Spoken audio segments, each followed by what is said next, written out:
ma ise ütleks ka midagi vahele, et sina vaatasid praegu Lõuna-Eesti erialasid, ma vaatan siin praegu Tallinna oma. Et ma olen ise Tallinnas ka kunagi käinud.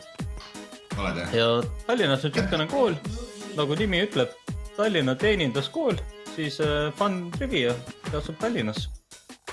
No nii, Tallinna teeninduskool ja seal õpitatakse kelleks? Igast põnevaid erialasid on, et mina praegu vaatan, et siin on näiteks jällegi majutusteenindaja positsioon, 3 aastat saad õppida eesti või vene keeles. Ja mina mõtlen, et muidugi keeled on muidugi väga tähtsad, kui sa majutusteenindajad pead, on ju neid spermasid, linasid vahetama, on ju koristama, siis on linguistilised oskused on tähtsad, eks ole. No eriti, kui sa õpid veel majutusteenindajaks, aga sa ei suuda seda eesti keeles teha, et see on nagu top-notch, vaata. Mina mõtlen seda, et see sama, mis sa ütlesid, eks seal kindlasti õpib natuke hotellinduse põhimõtteid ka, siis kui see on umbes nii, nagu laps küsib ema käest, siis kui isa Soomes küsib ema käest, et kas meie kodus on ka hotell, kui kõik onud külas käivad.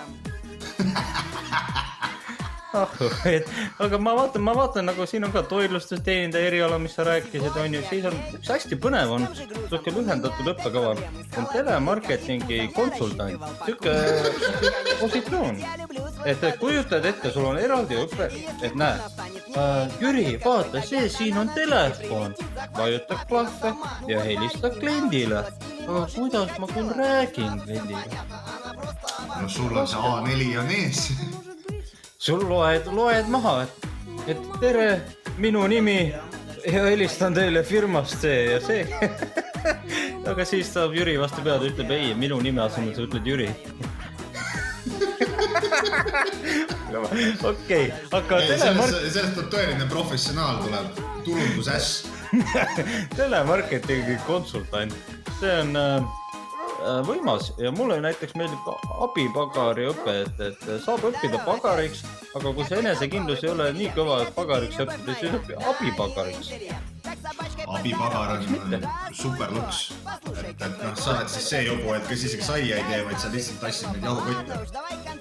Ja pagar on tuntud, pagariks hakkab inimene siis, kui teda päriselt huvitab siukse toidu tegemine. Et palga pärast uskuge mind, keegi pagariks ei lähe. Töö on tegelikult raske, päevad on pikad ja palk on vilets. Aga sul on võimalus minna veel madalama palgas, veel raskema tööd tegema. Oled abipagar, lihtsalt tassid kaste põhimõtteliselt köögis. Aga laotöötaja palga asemel saad abipagari palka.